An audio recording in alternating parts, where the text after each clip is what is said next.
Olá, está começando aqui o Painel Regional, você com a gente sempre de segunda a sexta, neste horário da 1h30 da tarde, estamos ao vivo, sempre com personalidades aqui da nossa região, gente que é notícia, que discute a notícia e que aprofunda com você os temas e os assuntos importantes aqui da Baixada Santista e a pauta, né? Os temas e os assuntos de interesse nacional também. A gente sempre coloca à sua disposição o telefone aqui da equipe de produção do Painel Regional, 30 14 52 81. Você pode ligar, participar conosco com a sua pergunta, com o seu comentário, a sua opinião em cima do que a gente discute aqui. E pelas redes sociais, para sua mensagem, facebook.com/Painel Regional TV.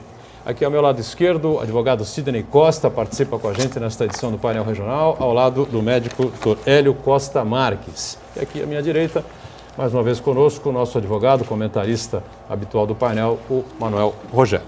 Manchetes dos jornais aqui que fazem a parceria com o painel regional. Aqui o DL, né, o Diário do Litoral, circula aqui pela cidade, por toda a Baixada Santista. E a manchete em cima da entrevista coletiva da Presidente da República. Dilma disse que defenderá o mandato até o fim no Senado. O Senado e Supremo vão decidir juntos o rito da análise do processo de impeachment, que foi levado ao Senado ontem pelo presidente da Câmara, né? Eu repasso aqui ao Sidney, ao Dr. Hélio, e o Rogério recebe também o DL desta terça-feira. Gazeta de São Paulo, o mesmo grupo de comunicação do Diário do Litoral, Gazeta que circula por todo o estado, não é? Está aqui com a manchete também na mesma linha, o assunto é o mesmo, tem para aproximar um pouquinho mais aqui, né? Cunha entrega processo de impeachment para Renan, a foto dos dois aqui abaixo, e a sequência, como foi dito na manchete anterior do Diário do Litoral. Está aqui a Gazeta, o Rogério também, e destacando também aqui, enviado pela Prefeitura mais uma vez, não é? A manchete do DO, Diário Oficial aqui de Santos, e você que tem aí alguma coisa, a dúvida a tirar, enfim, pode consultar. Semáforos inteligentes entram em operação hoje na Avenida Ana Costa, né? Algo que muita gente vinha cobrando há muito tempo, trânsito difícil, terrível, que vive a cidade de uns tempos, de alguns anos para cá especificamente, com esse percentual enorme, gigantesco que a gente vê, proporção motorista, cidadão, motorista, morador, né? Veículo morador, né? Meu caro Sidney Costa, prazer revê-lo, tudo bem, né, Sidney? Olá, Boturão, olá, telespectadores. Hoje é mais uma oportunidade renovada de estar na bancada aqui com o advogado que se constitui hoje numa das autoridades, até como um profeta da circunstância que o povo brasileiro também arriscou, viu, Manuel Rogério? E é nesse sentido que eu quero te parabenizar pelas tuas atuações. Continua acompanhando o programa, assim como está acompanhando o programa, viu, Boturão? Eu trouxe até duas pessoas, só duas pessoas, muitas me pararam na rua, mas essas duas em especial. Lá em São Vicente, o advogado e empresário forte, com o interesse que ele tem também na cultura da cidade de São Vicente, que hoje tudo está sucateado lá, que é o doutor Antônio Lima.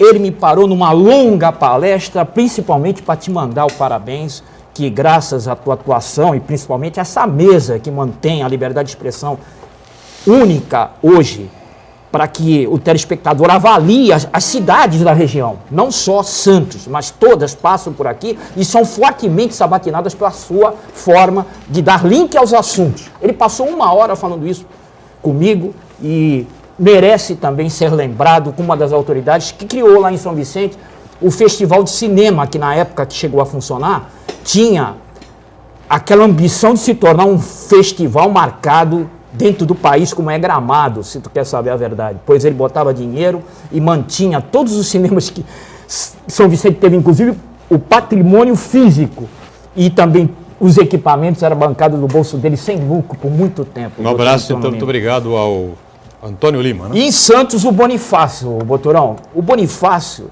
o nome faz jus ao trabalho forte que ele faz ali no 7º Conselho, que é o Conselho de Segurança, que pega a região do Gonzaga até o José Menino. Hoje, uma região que tem muitos problemas, ele consegue levar as autoridades. O delegado do 7º Distrito comparece o presidente da CET, volta e meia, o FIFI, vai na reunião do 7º Conselho, por isso, está aí os parabéns, Bonifácio, eu não tenho podido te ajudar na maneira que você me cobra, mas tá a lembrança aqui no programa, uma pessoa que pode trazer, viu, Boturão, alguma das queixas dele é o crescimento de roubo a idoso ali naquela região do Mosaico. Parabéns a ele, parabéns pelo trabalho, obrigado por estar com a gente aqui. E também é um prazer certo? estar com a jornalista Camila e o doutor Hélio, que hoje tem notado interesse por São Vicente, a gente vai cobrar isso dele. Doutor Hélio Costa Marques, obrigado mais uma vez pela presença, tudo bem? Eu que agradeço, Boturão, mais essa oportunidade de estar aqui com os seus telespectadores nesse programa que está se constituindo um dos melhores programas na discussão a grave situação dos municípios da Baixada Santista e aumenta a nossa responsabilidade de poder trazer informações aos seus telespectadores. Muito bem, obrigado por estar conosco. Manuel Rogério, mais uma vez com a gente aqui, tudo bem, né, Rogério? Tudo bem, Boturão? Boa tarde especial aos nossos telespectadores. Vou começar hoje ao contrário, vou começar pela Camila. Boa tarde, Camila, a você, Boturão, a você, Sidney. E boa tarde, um abraço especial ao doutor Hélio Costa, que é, pode-se dizer, um notável de São Vicente, que está aqui inaugurando a sua participação no painel regional. Queria dizer ao Sidney que não sou profeta, mas estou muito atento a esses acontecimentos em Brasília, porque tenho muito interesse, mas muito interesse mesmo, que o Brasil saia dessa estagnação política motivada pela convulsão ao contrário, né? Dessa estagnação econômica motivada pela essa convulsão política. Afinal, nenhum país sobrevive economicamente diante de um Congresso do jeito que a gente está vendo a situação política brasileira hoje. Nós temos uma presidente, aquela que teria que comandar um país totalmente sem maioria no Congresso e ainda sem credibilidade, e por outro lado a gente tem um Congresso que não aceita essa presidente como nossa comandante. Afinal, nós precisamos colocar o Brasil no rumo certo, porque a economia brasileira já está há muito tempo carecendo de uma melhora. Muito bem. Eu lembro para você que para acompanhar o painel regional em tempo real, você pode, claro, entrar no site da TV Santa Cecília, o nosso Santa Portal, clicar lá no ícone do painel regional, não é? E depois do programa encerrado, você pode rever os trechos que achar mais interessantes ou o programa por inteiro através do YouTube. Camila Loi com a gente aqui mais uma vez, né, para acompanhar a sua participação e a nossa produção. Tudo bem, Camila? Tudo ótimo, Boturão, é isso mesmo. Boa tarde para você, boa tarde aos convidados e boa tarde para você que está em casa. Sua participação sempre é muito importante no nosso programa. E nosso telefone e o nosso Facebook estão sempre abertos, aguardando a sua participação. Mande sua mensagem, sua pergunta, suas dúvidas sobre os assuntos que são debatidos aqui no programa. Olha, eu não sei o que estão pensando aqui os dois advogados, aqui um à direita, outro à esquerda, não é? Nós estamos fora dessa, viu, doutor Hélio? Pois é. Uma intervenção da OAB estadual na seccional da OAB Santos. Eles tanto brigaram entre eles. Vamos entrar no mérito aqui de quem tem razão e quem deixa de ter razão, né? Se o Rodrigo Julião, que é o atual presidente, agora não está no cargo, evidentemente buscava a reeleição, ou Luiz Fernando Rodrigues, que era o candidato adversário e tentava vencer as eleições da OAB, né? O Julião foi denunciado pelo Luiz Fernando Rodrigues por ter usado a máquina, ter extrapolado, né, no uso das revistas, do site, enfim, em favor da sua campanha, mas fez mais votos, né? Fez bem mais votos, uma diferença grande a seu favor, e aí ficou essa confusão toda judicial aí, e determinação da Justiça ontem, por determinação da Justiça ontem, há uma intervenção na OAB seccional de Santos. Maurício Hollenberg, parte administrativa, o Vanderlei Tedeschi fica na gerência, não é? E ainda o Célio Dias Salles, que fica Célio Dias Salles na parte de administração, Maurício Hollenberg na gerência e Vanderlei Tedeschi na parte de representação temporariamente, não é? Por comissão provisória, enquanto não há aí a decisão do Conselho Federal da Ordem em relação ao AB Santos. Pegou mal, né, Sidney e Manuel Rogério? Eu vou deixar a vez para o meu colega, o doutor Manuel Rogério, que participa mais até de perto lá da OAB, e eu tenho uma opinião bastante crítica.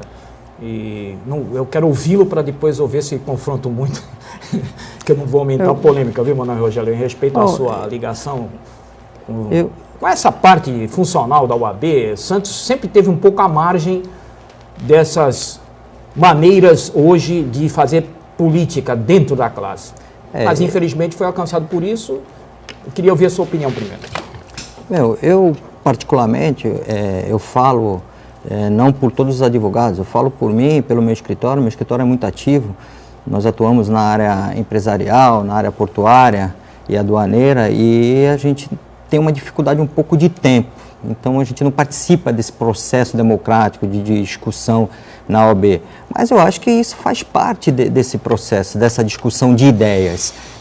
Nós mesmos, aqui, eu junto com o Heraldo, que também faz parte dessa bancada, nós ingressamos com uma ação, quando nós tivemos a questão do PMDB aqui em Santos, vieram pessoas de fora do partido e teve uma filiação em massa, e acabaram fazendo uma eleição sem a nossa comunicação. Ganhamos isso na justiça, mas imediatamente o diretório de São Paulo já impôs uma intervenção que tivemos que aceitar.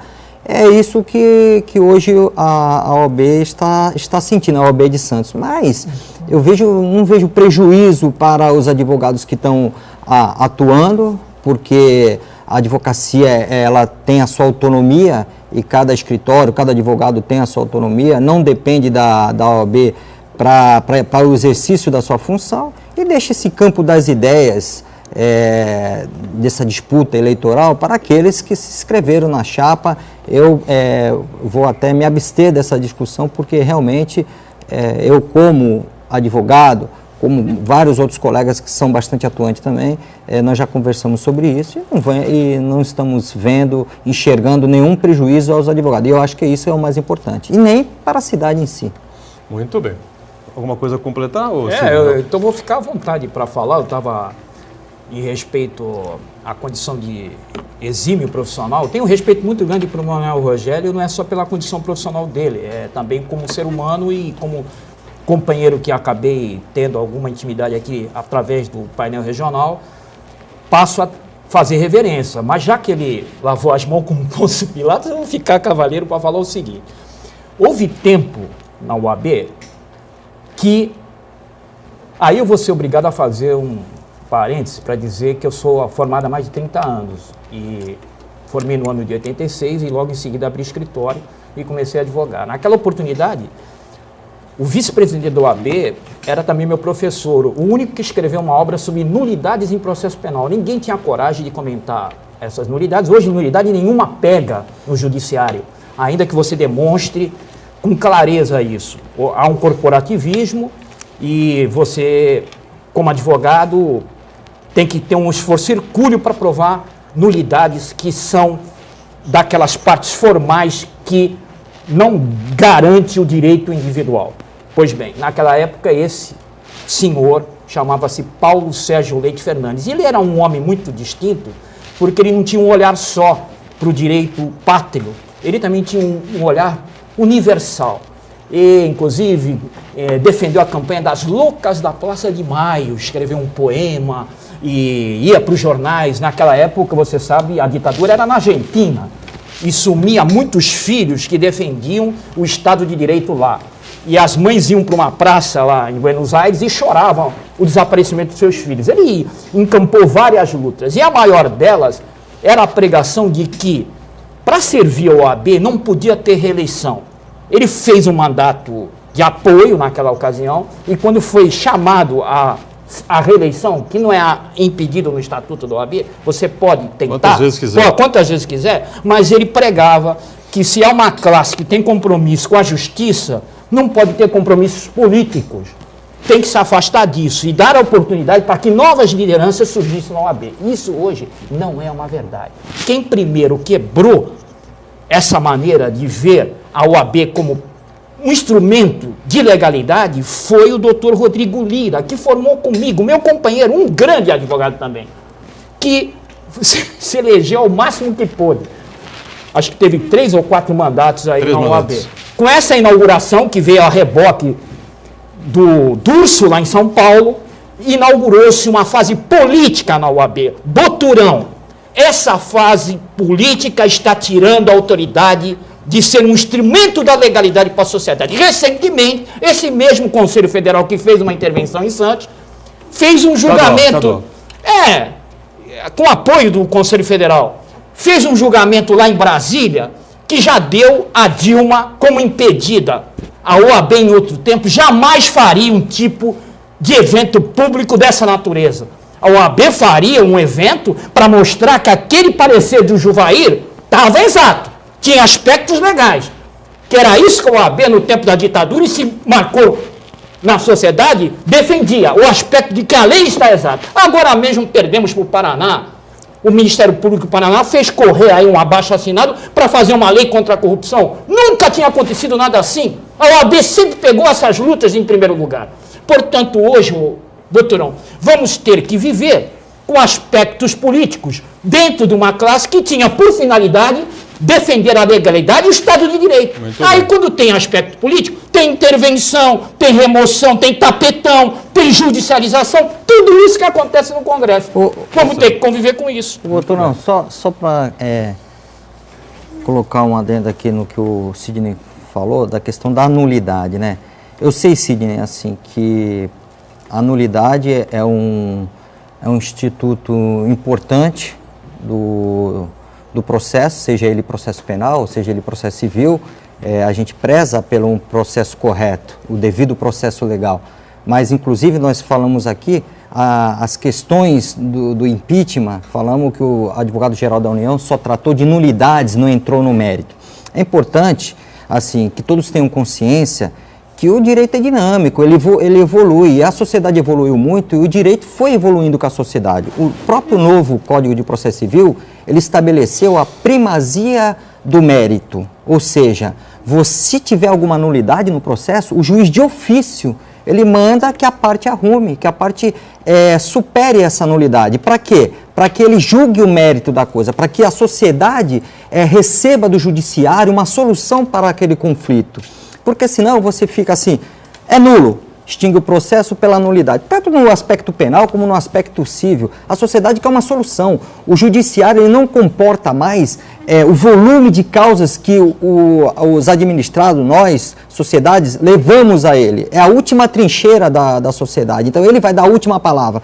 Então quanto mais ele se aperfeiçoar naquele processo e buscar superar as nulidades para dar uma decisão do mérito, eu repito, é o que se estabeleceu no novo Código de Processo Civil, a primazia do mérito. Isso também pode se aplicar no aspecto criminal. Por quê? Para que a sociedade receba do judiciário uma solução. Porque senão a gente fica discutindo isso, discutindo aquilo, e está aí, só para você ver, discutindo um impeachment, que poderia ser uma coisa um pouco rápida, o quanto demora e o efeito que isso causa para o Brasil. Você para toda uma sociedade, isso que é o presidente. E isso, todo assunto que você coloca em discussão, você para a sociedade. É por isso que você fala que existe a prescrição, para que as coisas não se eternizem, diziam os filósofos, para que a espada de Damocles não paire sobre a cabeça dos litigantes eternamente. Você quer uma solução, a sociedade reclama uma solução.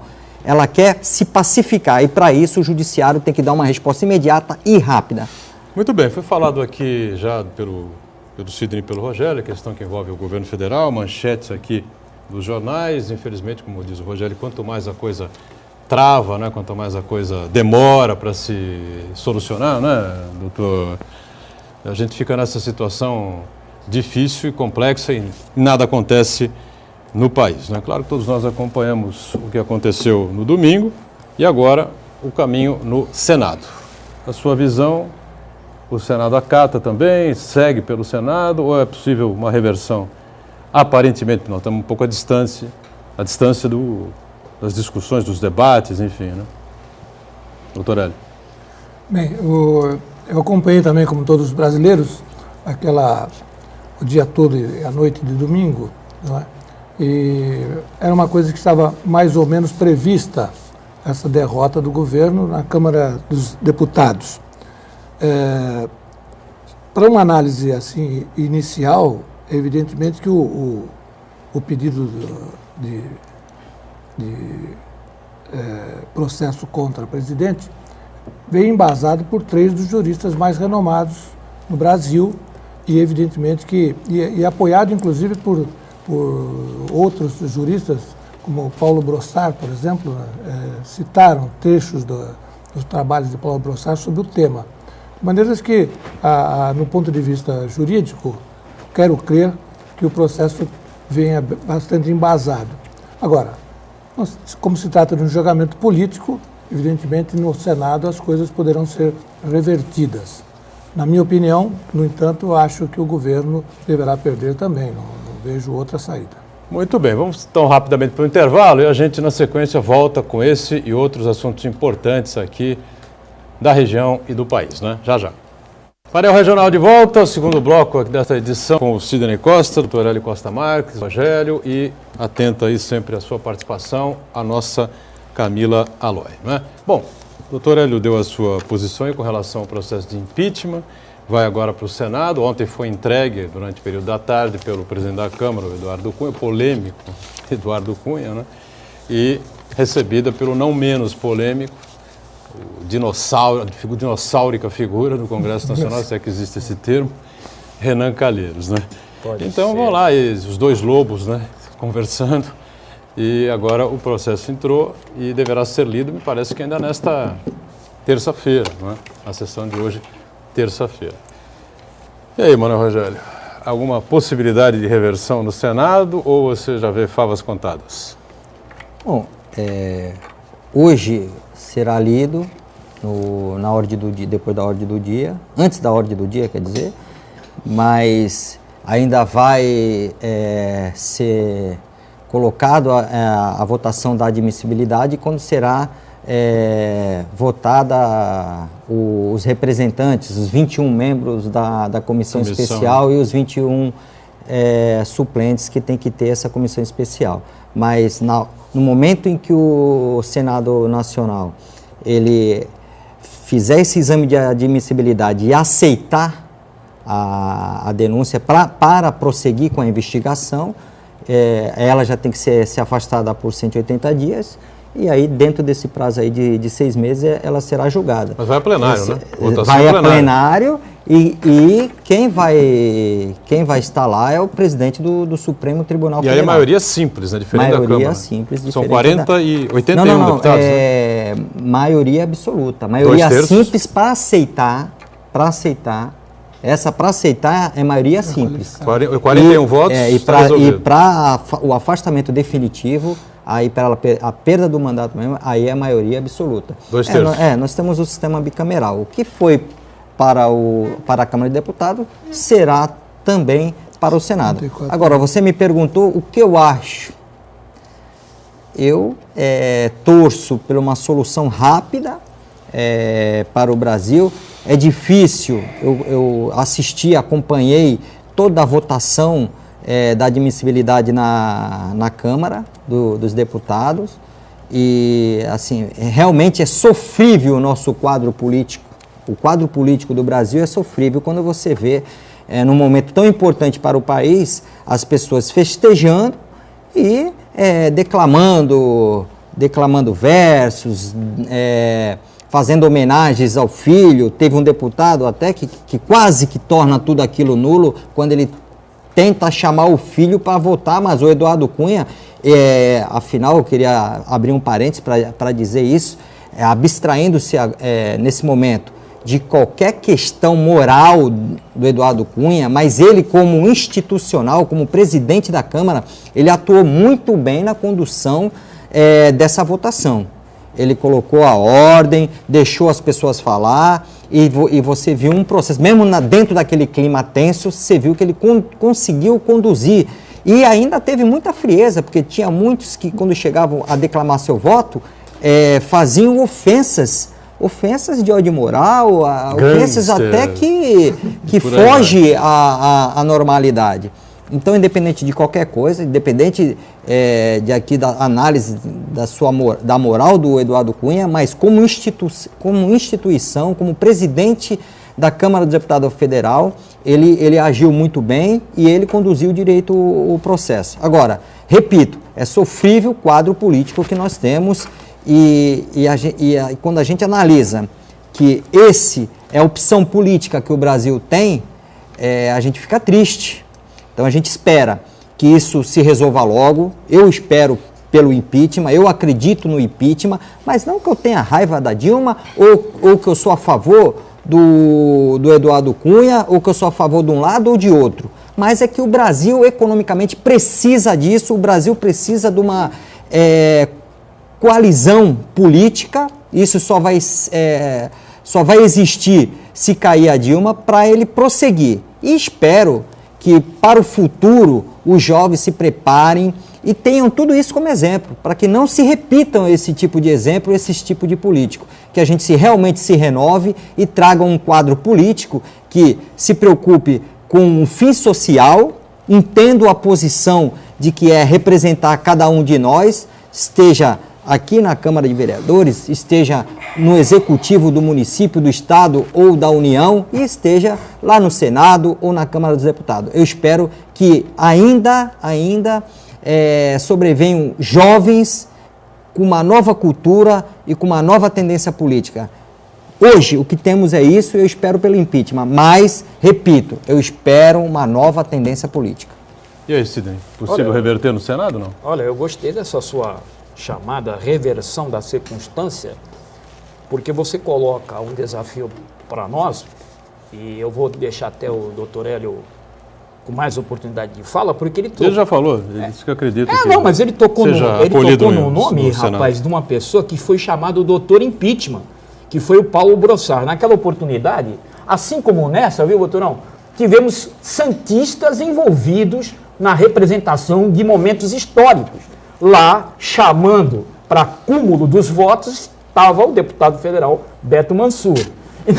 E na oportunidade do Fernando Collor, no Senado, quem foi o presidente da comissão especial foi o Gastone, que já funcionou como comentarista da bancada, o professor Gastone Rigg, emérito advogado da cidade, da Assembleia Constituinte, que na oportunidade do Collor foi o presidente no Senado da comissão especial que fez esse quórum simples para afastar o Collor, mas só que frustrada aquela forma de julgamento quando apareceu a renúncia do Collor. O Gastone, na verdade, se absteve, né, na votação.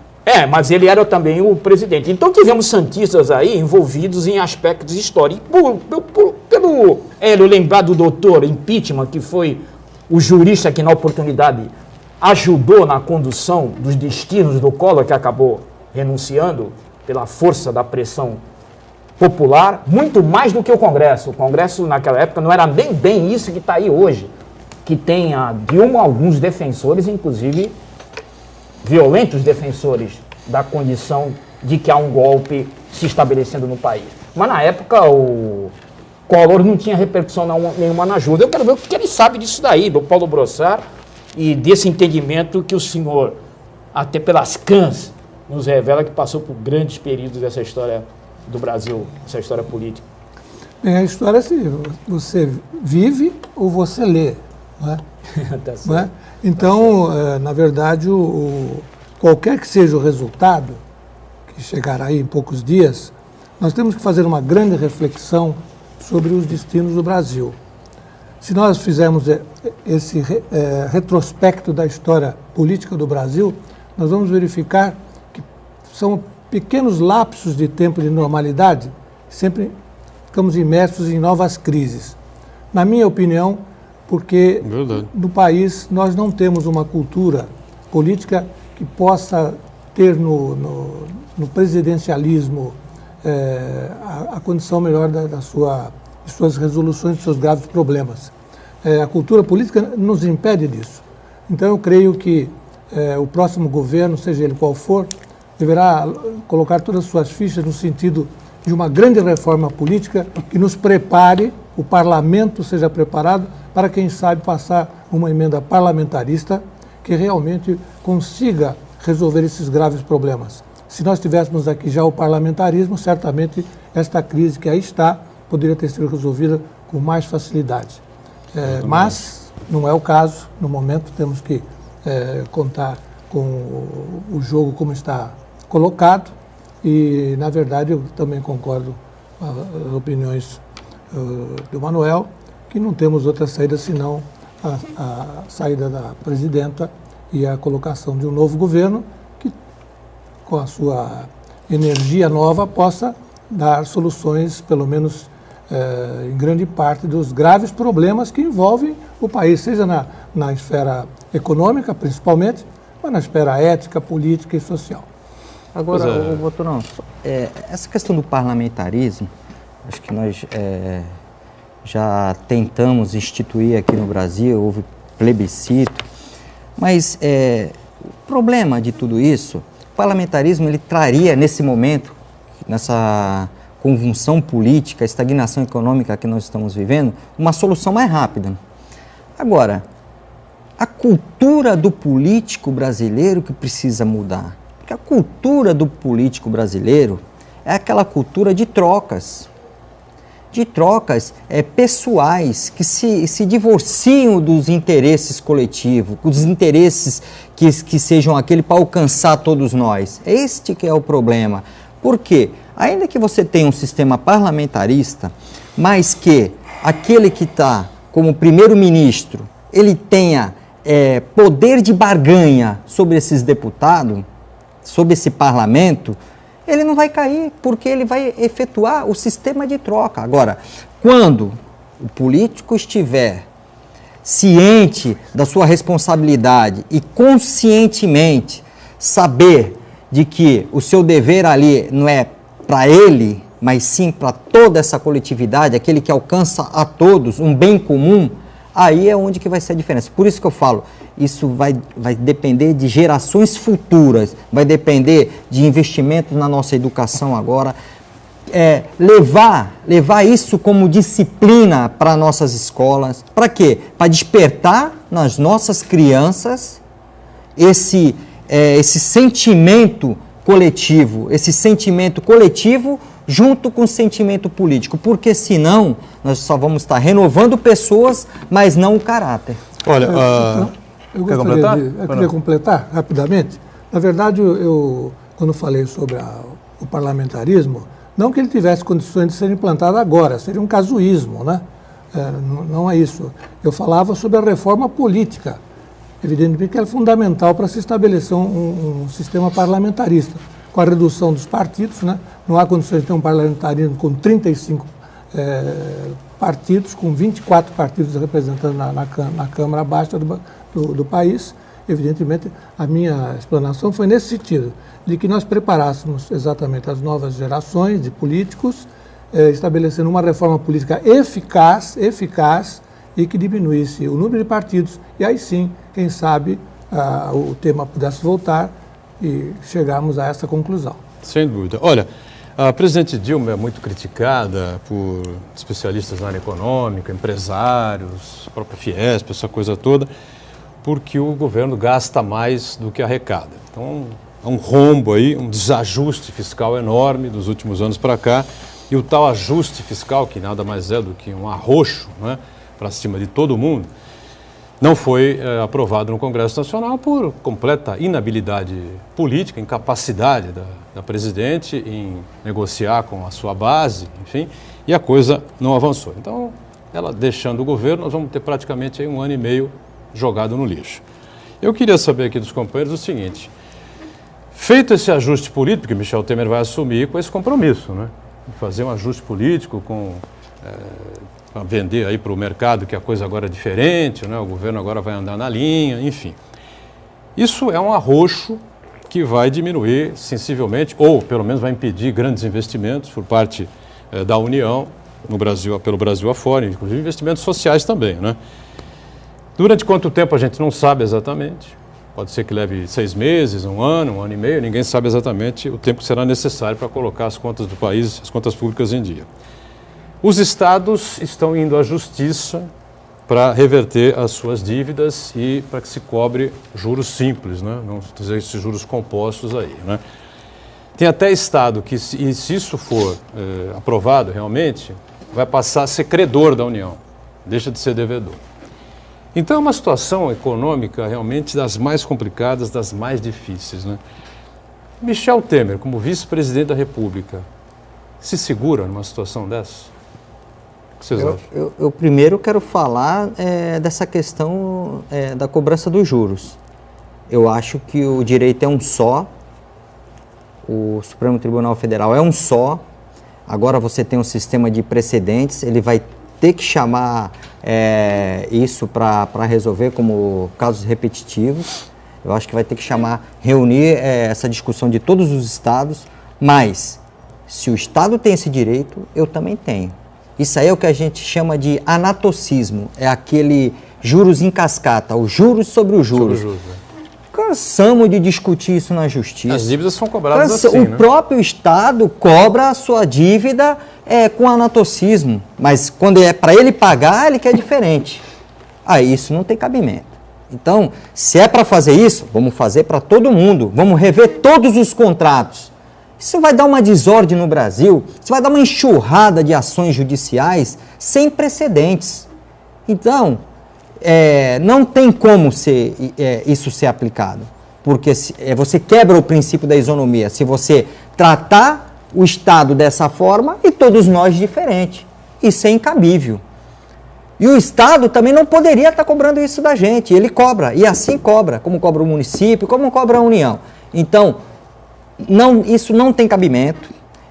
Eu acho que se o Michel Temer assumir, ele vai ter que adotar medidas impopulares. Eu acho que é por isso que eu torço tanto por esse impeachment, porque precisa nesse momento, de um governo que adote medidas impopulares. Mas é que tá, eu quero colocar o seguinte, ele, por natureza, é uma figura impopular, não é? Ele nunca foi candidato a prefeito, nunca foi candidato a governador, nunca foi candidato a presidente. A última eleição dele, deputado federal, o Rogério é testemunha. O PMDB foi muito mal, elegeu 2 ou 3 deputados. O Temer foi a rabo ali da chapa, 90, não completou, não bateu 90 mil votos. Eu me lembro bem disso porque ele ficou... 90 e pouco. Ele ficou 1.000 e poucos votos à frente da nossa Thelma de Souza aqui. Eu me lembro bem disso, dela citar aqui o exemplo, enfim, por não sei quantos votos aqui para lá, ela perdeu e daqui para cá o Michel Temer ganhou. Por um fio de cabelo, ele não ficou fora em 2006. Né? Em 2010 foi candidato a vice, em 2014 se reelegeu a vice com Dilma nas 2 eleições, enfim. Então, ele não é uma figura, vamos dizer assim, que tenha um espólio aí, né? Um patrimônio de votos, de popularidade, conhecido nacionalmente, enfim. Tomando medidas impopulares, como você diz aqui, serão extremamente necessárias, a gente sabe que realmente são. Como é que ele vai se segurar no cargo numa situação dessa? Vamos para o break, que nós estamos estourando o bloco aqui, depois tem um vídeo sobre a área de saúde também para o doutor Hélio poder comentar, enfim, e a gente volta daqui a pouquinho. Muito bem, terceiro e último bloco aqui do nosso painel regional, ficou a pergunta no ar aqui para os companheiros, né? Se o Michel Temer teria condições políticas de se segurar, de aguentar essa trancada do ajuste fiscal, do arroxo fiscal, isso estão cobrando deles, com os estados reclamando, não é, por diminuição nas dívidas, para que a União cobre das dívidas que os estados têm com ela juros simples, não os juros compostos, como juros sobre juros, como vem ocorrendo, os estados estariam todos quebrados no momento, enfim, uma situação complexa, difícil, e eu queria saber, doutor Hélio, o que pensa a respeito disso? Justamente o que eu disse há pouco, né? O Michel Temer não é um homem popular, não é uma figura conhecida, nunca disputou uma prefeitura como São Paulo, um governo do estado, nem a presidência da República, enfim, o máximo que ele chegou ali à vice-presidência, naquela aliança formada do PT com o PMDB. O mandato presidencial, na minha visão, já é um mandato relativamente curto para as grandes modificações na parte administrativa. E o Michel Temer assumiria com 2 anos e meio, aproximadamente, né, o que não haveria tempo para fazer grandes realizações. Talvez seja o caso de estabelecer um governo de coalizão, não haveria outra saída, e a implementação de medidas que, como o Boturão disse mesmo, muitas delas seriam bastante impopulares. Também acresce a isso o fato de que os membros do atual governo vão estar na oposição e serão inclementes nas cobranças, né? Haverá, portanto, no Congresso Nacional, e tomara que nas ruas isso não aconteça, também uma turbulência que prejudicará sobremaneira o desempenho do próximo governo. Nessas condições, o quadro me parece sombrio, não é? E aí só Deus mesmo para iluminar os destinos do nosso país. Né? Lembrando que aquela turma, Rogério, que votou pelo impeachment da Dilma na Câmara no último domingo, e na primeira pesquisa do Datafolha ou do Ibope, em que o Temer venha com alta rejeição, o governo dele venha com alta rejeição, ele venha numa baixa por essas medidas impopulares, nenhum deles vai se fazer de rogado e pular para o lado do PT e ir para a oposição e lascar o pau, né? A gente conhece bem, né? Bom, a gente conhece bem. Agora, uma coisa é o primeiro momento, a gente tem que dividir em 2 premissas. A primeira premissa é a pessoa conseguir se eleger. Primeiro momento, aquele que ele tem enfrentamento com a população. Então, você me disse que o Temer não tem essa popularidade, ainda mais se comparar com a do Lula. Então, o Temer seria, aos seus olhos, impopular. Agora, o segundo momento, a segunda premissa, é quando assume o cargo e tem que tomar medidas. Eu vou resumir em duas etapas, em duas premissas aí. Disposição para conversar, o que a Dilma não teve, muita disposição para conversar e poder de convencimento. Também porque se você tiver poder de convencimento, você consegue até convencer a própria população. Não sei se você se recorda, não é da minha época, o Banha mesmo citou isso aqui no programa, eu fui pesquisar e realmente ocorreu, Ouro para o Brasil, acho que o doutor lembra disso.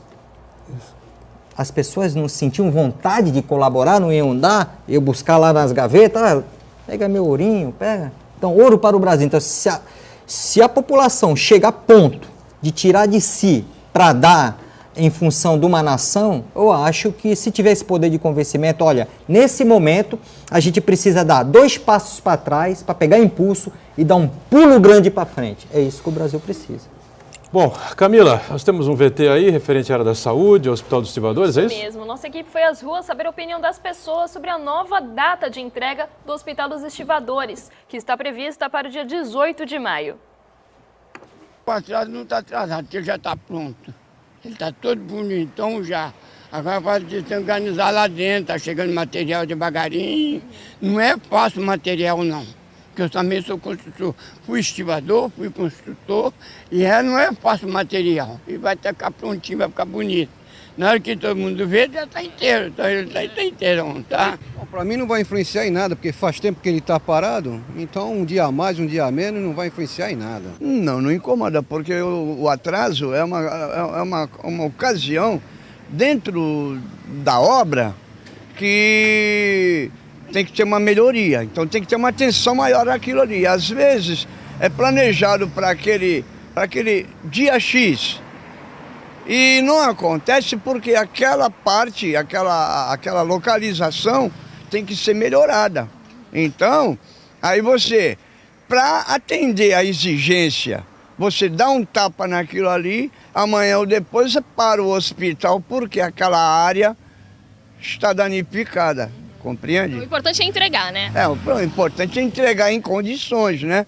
Atender as pessoas com uma especialidade, né? Melhor do que aquilo que a gente imagina ser atendido. Muito bem, doutor Hélio, que está acostumado aí a acompanhar o quadro difícil, complicado da saúde pública em São Vicente, em Santos, em toda a nossa região, no país inteiro, né? Se eu fizesse uma avaliação a respeito da importância da retomada do Hospital dos Estivadores, né? E claro que vai acabar sendo um hospital metropolitano também, né, doutor? Isso. O Hospital dos Estivadores, ele tem uma história muito importante na medicina, na saúde de Santos e da Baixada. Em um determinado momento, no passado, ele representava um dos maiores hospitais em atendimento, principalmente da saúde pública. Nesse período, foi um período interessante da saúde, não é? Havia realmente compromissos importantes para o atendimento à saúde em Santos, principalmente. E depois disso, com o fechamento, em 2004, nós ficamos com aquele imenso elefante branco ali parado, sem qualquer função. Com propriedade, o INSS, ao tomar aquele prédio, repassou à Prefeitura e a Prefeitura agora se propõe a colocá-lo em funcionamento. Então, todos nós, da classe médica principalmente, esperamos com muita ansiedade a volta do hospital, porque ele certamente, se funcionando na medida que se espera, poderá ocupar um espaço importantíssimo na prestação de serviços, especialmente da saúde pública. Na minha visão, no entanto, eu me preocupo muito com relação ao funcionamento dos hospitais, né? É no custeio de um hospital que as coisas complicam geralmente. na minha visão, o Estado, de um modo geral, ele não tem conseguido dar respostas a esse momento em que se inaugura um hospital e depois vem o problema da sua manutenção. Quero crer que é importante, não só para o Hospital dos Trivadores, agora, mas para outros hospitais que venham a ser construídos, de que a presença da iniciativa privada e do terceiro setor, principalmente, ele tem que ocupar um espaço importante. O Estado se mostrou incapaz de resolver os grandes problemas. E dou um exemplo. Lá em Cubatão, o Hospital Modelo, que foi construído, inaugurado com uma pompa tremenda, como seria um dos grandes hospitais da Baixada, em poucos meses estava com problemas gravíssimos em função da dificuldade da sua manutenção pelo Estado. Então, eu acho que, claro, é um momento de alegria, de satisfação, e vemos que o Hospital dos Trivadores volte a funcionar, mas com essas preocupações que são importantes e que o poder público tem que se preocupar.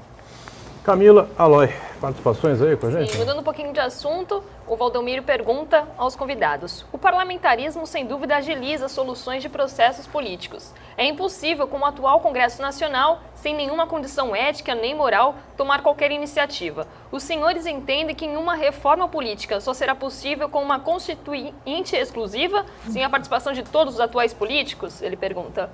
E aí, Sidney Costa, o que você acha? Eu acho inteligente a pergunta, obrigado pela colaboração do telespectador e de uma profundidade só de quem acompanha realmente a história do Brasil. Já tivemos uma Constituinte, ela foi chamada só para se fazer a Constituição de 88 e acho que uma reforma política de verdade, nesse nível que o doutor Hélio se referiu e foi comentado até pelo Manuel Rogério bem oportunamente, tem que ser com uma constituinte, doutorão, para escolher um método que pode ser também esse que o Serra jogou lá dentro do Senado com um balão de ensaio do semipresidencialismo, que admite o recal, pelo menos. Admite você tirar a presidente sem esse grande trajeto jurídico, político que se estabeleceu pelo impeachment, apenas pela ação pública em que o dirigente não consegue manter a estabilidade. Então ele sai. Seria o recal. Anda lá, pouco se fala, mas enfim, também é uma coisa que pode ser discutida numa reforma política. Se não for pela uma constituinte, acontece como a recente reforma política, que na verdade fez aí algo difícil de engolir em campanha eleitoral. Reduziu-se o período de campanha, mexeu-se nas doações de empresa, e o problema não é esse, né, doutorão? O problema é a corrupção e a impunidade, que está sendo vencida. Todos os dois começaram a ser vencidos pelo judiciário que se apresentou e está mostrando uma certa independência. Camila, mais participações aí? Sim, a participação do Manelão do Bitaru. Ele perguntou ao doutor Hélio: se a prefeitura desconta a mensalidade da Caixa de Previdência dos funcionários e não paga os planos de saúde, isso é caracterizado pela apropriação inébita. O prefeito e a presidência da Caixa não teriam que responder por isso criminalmente? Ele pergunta. Perfeitamente, é extremamente polêmico, mas claríssimo. Realmente, quando você desconta, o agente político desconta o valor do olerite de alguém, ele tem que repassar o seu destino. Infelizmente, tivemos graves problemas durante, especialmente o ano de 2015, em que, em alguns momentos, esse repasse não ocorreu. O superintendente da Caixa, cargo que eu até bem pouco tempo exerci, realmente ele também é corresponsável por essa situação. De maneiras que é um caso ainda que será certamente discutido, inclusive, eventualmente, nos tribunais. O Tribunal de Contas do Estado de São Paulo certamente em algum momento será chamado e a questão é que nós precisamos, de uma certa forma, todos os atores envolvidos, encontrar um caminho que resolva os graves problemas que a Caixa de Saúde tem. Agora, só fazer um comentário sobre o aspecto criminal disso aí.